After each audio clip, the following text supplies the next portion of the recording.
The town of Blackwater Creek had slept under a heavy fog for decades, its streets silent except for the occasional creak of rotting wood and the whisper of wind through skeletal trees. At exactly midnight, a lone K-9 stood by the fountain in the town square, hackles raised, eyes wild and unblinking. Its howl cut through the mist like a knife, raw and terrified. No one had seen anything, not the mayor, not the night watchman, not the few drifters who passed through.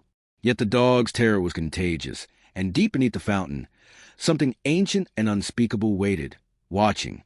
If you enjoy stories that unravel mystery and suspense layer by layer, hit like and subscribe.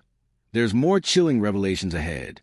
The fog clung to Blackwater Creek, like a second skin, thick and wet, soaking the soles of shoes and muffling the uneven cobbles of the town square.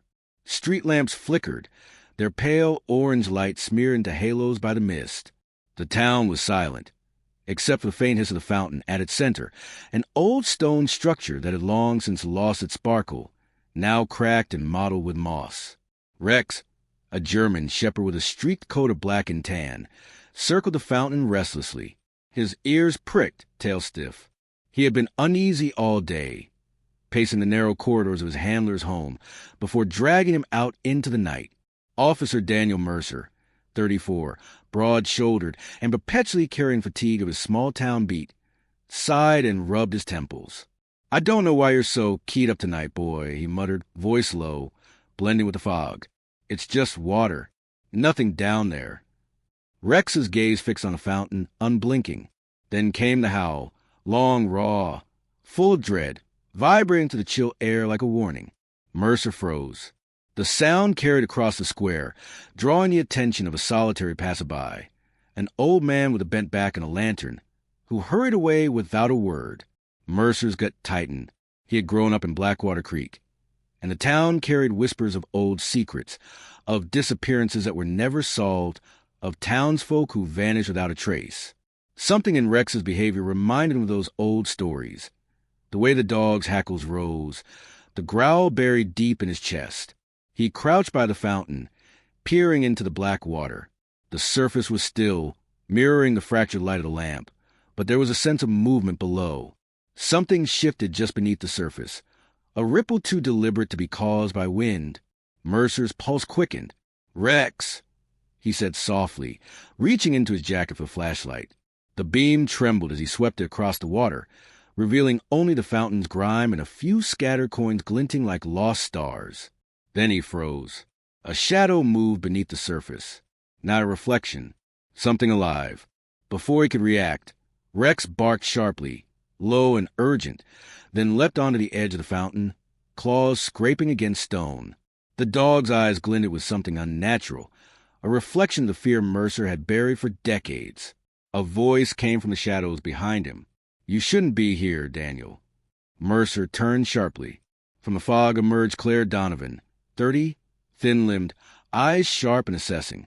She ran the local dive shop, but more than that, she had always had a reputation for knowing things about the town that no one else did, secrets she should never have known. Her expression was tight, guarded. "What do you mean I shouldn't be here?" Mercer asked. "It's a public square. My dog is acting like the fountain's alive. What are you doing here, Claire?" She hesitated, gaze dropping to the rippling water. "Some things are better left alone," she said quietly. "But if Rex is barking, maybe tonight isn't one of those times." Her words were a warning wrapped in calm, but Mercer couldn't let it slide. Not tonight. He had learned, over years on the force, that Claire's calm was often a prelude to chaos. He leaned closer to the fountain's edge, shining the flashlight into the depths. That's when he saw it. A hand, pale and swollen, curled at the wrist, fingertips floating just below the waterline. "Jesus," Mercer whispered. Rex lunged again, teeth bared, barking ferociously. The dog's instincts were right. The water was hiding something, something that didn't belong in this world. Claire took a careful step forward, her voice low. "You need to call it in. Don't touch anything. Whatever's down there, it's not just a body." Mercer swallowed hard, mind racing. He wanted to argue, to assert control, but the raw terror in Rex's eyes held him in place. This was bigger than a simple rescue. He reached for his radio. Dispatch! You need to send backup. Now! There's something in the fountain. We might have a victim. Static hissed over the line. Copy that. Units are on the way. Mercer glanced at Claire. You knew about this? He asked. She shook her head slowly, though a flicker of guilt crossed her face. No, but I've seen signs. Things that don't make sense. People disappearing. Shadows moving where they shouldn't. And Rex, he's always been drawn to trouble. Her words hung in the air. Mercer looked back at the fountain, heart hammering. The surface of the water seemed to darken, and the air around him grew colder, damp seeping into his bones. He felt the weight of the town's history pressing down, a legacy of fear and secrecy that refused to die. The first responders arrived 15 minutes later, lights cutting through the fog. Divers were suited up, ropes secured, flashlights in hand. Mercer stepped back, letting them take over, but his gaze never left the fountain. Rex growled, pacing at the edge, hackles raised. One of the divers, a grizzled man named Harris, waded in carefully, bubbles rising as he descended into the inky water. Moments later, he surfaced abruptly, gagging, eyes wide with shock. Get more diverse, he croaked. It's worse than anyone could imagine. Mercer's stomach dropped. He had known Blackwater Creek held secrets, but this was beyond nightmares. Claire's hand found his shoulder, firm and grounding. We're going to find out, she said. But Daniel, you need to understand, once you see it, there's no going back. Rex barked again, sharp, insistent, as if urging him to prepare for the darkness that awaited below the fountain's deceptively calm surface. The fog swirled thicker, curling around their legs, whispering of secrets long buried, promises broken, and sins that festered quietly in the town's heart. And beneath it all in the fountain, the nightmare waited, patient and hungry. Mercer felt it in his bones. Blackwater Creek had finally decided to reveal its truth, and nothing, not his training, not his courage, could prepare him for what lay ahead. The night clung to Blackwater Creek like a shroud, thick with fog that muted every sound except the occasional drip from the fountain's cracked stone edges. Mercer stood at the perimeter, flashlight trembling in his grip, eyes fixed on the divers who disappeared beneath the black water.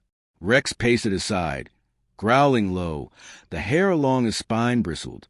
Claire stayed a few steps behind, her hands tucked into her coat pockets, eyes scanning the mist-shrouded square, alert for anything, anyone, that might emerge in the shadows.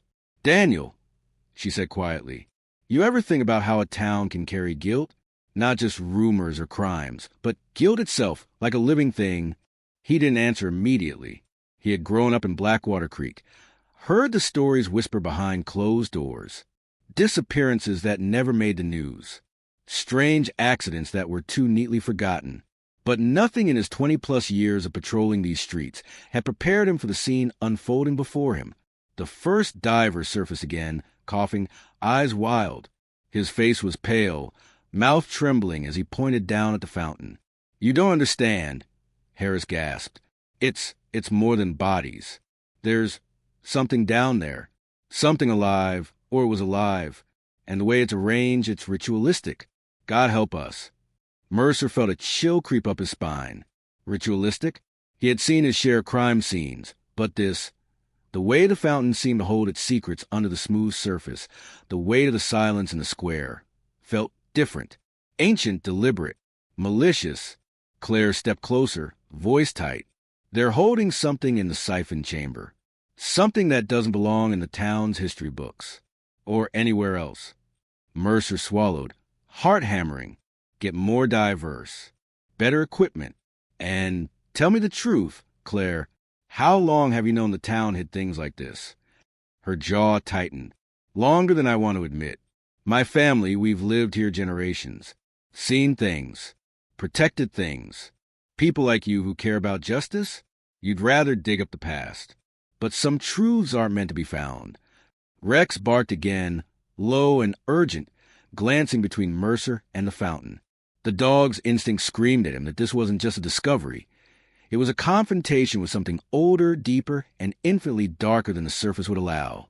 By the third hour, the divers had brought up what could only be described as a nightmare. It wasn't one body, but a collection, dismembered, preserved in a way that suggested meticulous care or twisted devotion. Children, adults. A pattern emerged, almost geometrical, with tiny figurines placed deliberately between them. Their eyes, strangely intact, seemed to stare at the sky, accusing. Mercer's stomach turned. Harris swallowed hard. I've seen a lot. But this is something else. Something not human. Maybe something cultish. You don't just find this by accident. Claire's face went pale, her hand gripping Mercer's arm. It's the syndicate, she whispered, the words almost swallowed by the fog. The one the town forgot about. They've been here, hiding, feeding decades of darkness under our feet. Mercer felt the weight of betrayal settle in his chest. And people? The town? They just let it happen? They didn't know, Claire said softly, though her eyes were hard. Or maybe they didn't want to. Some of them did, though one or two, morally gray, surviving at the cost of others. They've kept it quiet, protected themselves, protected the syndicate. The fog seemed to press closer, as if listening. Mercer looked down at Rex, who refused to leave the fountain's edge, ears twitching, teeth bared, sensing something beyond even the gruesome collection that now littered the square. The dog's howl earlier was not merely fear. It was a warning. Hours passed. The town's few curious stragglers were ushered back to their homes, murmuring prayers under their breaths. Darkness remained, heavier now, palpable. Every reflection on the water's surface seemed to ripple with unseen eyes. Every whisper of wind felt like a warning. Mercer turned to Claire. We need to identify them, all of them, the ones who've done this. She shook her head. You think it ends with the bodies? No, it's bigger. The syndicate isn't just here. They're everywhere. And some of the people you trust the most are part of it. You're going to see things you'll never unsee. And the betrayal, it will hurt more than the bodies themselves. Before he could ask her to elaborate, a commotion erupted at the fountain. One of the divers had pulled up something metallic, something shaped like a cage. Mercer stepped closer, heart hammering. Inside were photographs. Hundreds of them. Children, families, all missing, all carefully documented, cataloged. The realization hit him like a blow. The fountain was merely the tip of an iceberg. He looked at Claire, mouth dry. We have to go public. She shook her head, fear flashing in her eyes. Do you want to be hunted, Daniel? Do you want the town to burn while you're trying to do the right thing? Rex barked low and insistent. The dog's gaze shifted past the fountain, toward the shadows of the buildings surrounding the square. Mercer followed it and froze. A figure stood on a balcony, barely visible through the fog, watching them. The movement was deliberate and human. The person stepped back into the darkness before Mercer could make out a face. Betrayal had a smell. Mercer could feel it. Someone in the town knew exactly what was happening. Someone had been orchestrating this, waiting for the right moment to reveal their hand. By dawn, the fountain square was cordoned off, flashing lights from the county vehicles reflecting in puddles of fog and rain. News crews would eventually arrive, but Mercer knew better. This wasn't just news. This was a fracture in the very heart of Blackwater Creek. As he walked away from the fountain, Claire's voice cut through the mist, quiet but firm. Daniel, you're going to have to decide what kind of man you are. The syndicate will come for you. And when they do, it'll be personal. Mercer's jaw tightened. He glanced at Rex, who now sat rigid, ears perked, staring back at the fountain as if sensing eyes beneath the stone. His dog's instincts had been right all along. And now, Mercer realized with a pit forming in his stomach that the nightmare was far from over. Something ancient and calculating had been awakened, and it had noticed them. The night hung heavier than ever, as if Blackwater Creek itself held its breath. Rain slicked the streets, turning the cobbles into mirrors that reflected the occasional flash of emergency lights. Mercer's coat clung to his back, soaked, but he barely felt it. His focus was on the fountain, now cordoned off but still radiating a darkness that seemed to seep through the fog. Rex sat beside him, tense, low growl vibrating through his chest. Claire approached, her face pale, jaw tight. They're watching, she said softly. Not just from the shadows. From inside the town. From people you trust. You need to know who your allies really are.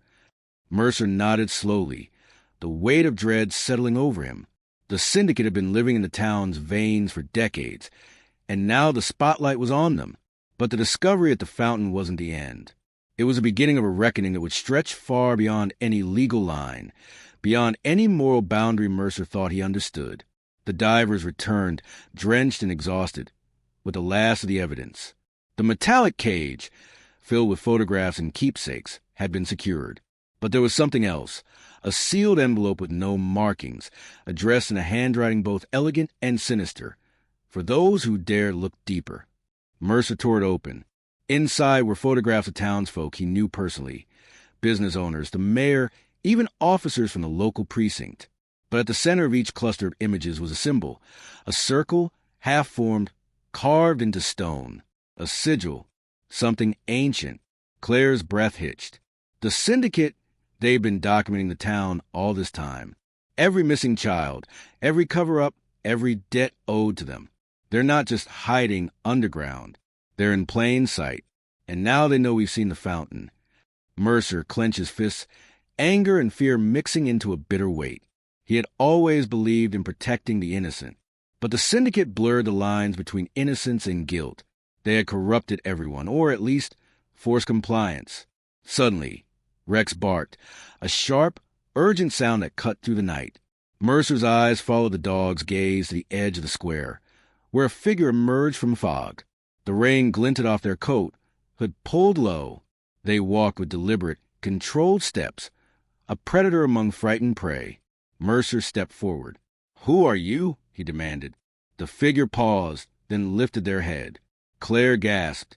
"No, it can't be," she whispered. It was Harris, the lead diver. His face was calm, almost serene, but his eyes held something darker, something human yet monstrous. "I've been waiting for you to find them," he said. "The fountain, the town, it's never been about hiding bodies. It's about control, fear, legacy. You think you're heroes? You're pawns." Mercer's heart sank. Betrayal had found flesh in someone he trusted. The diver's hands twitched subtly, reaching into the raincoat. Rex lunged, barking ferociously, but Harris was ready, pulling a knife. Claire screamed, lunging to protect Mercer. Chaos erupted. Mercer dove to shield her, fists connecting with Harris's jaw. They wrestled, rain and blood mixing, until finally Harris stumbled back, knife clattering to the wet stones. "You'll never stop us," Harris spat, voice low and venomous. "This town belongs to the syndicate. It always has, and it always will." Mercer's voice shook, not with fear but fury. "Not if I have anything to say about it." The struggle ended when backup finally arrived. Officers from neighboring towns, alerted earlier but forced to navigate the fog. Harris was restrained, shouting curses as he was dragged away. But even in handcuffs, his eyes promised that the nightmare was far from over. Hours later, the fountain square was quiet again. The divers had cataloged everything, the photographs and bodies removed for forensic investigation. Mercer and Claire stood side by side, rain washing over them. Rex lying at their feet, exhausted but alert. "You think it's over?" Mercer asked, voice low. Claire shook her head, though her grip on his arm was firm. "No, but at least tonight we've seen the truth. And sometimes that's the first step toward justice, even if it's imperfect, even if it hurts." Mercer looked down at Rex, feeling the dog's warmth against the chill of the night. The German shepherd had sensed the horror before any human could comprehend it. And somehow that instinct, that unerring sense of danger had saved them. The town would never forget the fountain. Not the bodies, not the betrayal, not the fear. But maybe, just maybe, they could begin to reckon with the shadows they had long ignored. As Mercer and Claire walked away, the fog began to lift, revealing the skeletal outlines of buildings, streets glistening with rain. The town seemed almost peaceful, fragile in its early dawn light. But beneath that fragile veneer, the syndicate's legacy lingered, a silent, unyielding reminder of the darkness humans could hide. Mercer's eyes lingered on the fountain one last time. The water was still, reflecting the pale light of dawn, but he knew the truth. Some nightmares don't end. They only wait for the right moment to awaken again. And as Rex nudged his hand, a silent reminder of loyalty and vigilance, Mercer understood the quiet, painful truth. Survival didn't erase trauma, and seeing the darkness didn't make you invincible, but it did make you aware. Claire's hand brushed his shoulder. We're alive. That counts for something. Mercer nodded, voice barely audible. It counts for everything.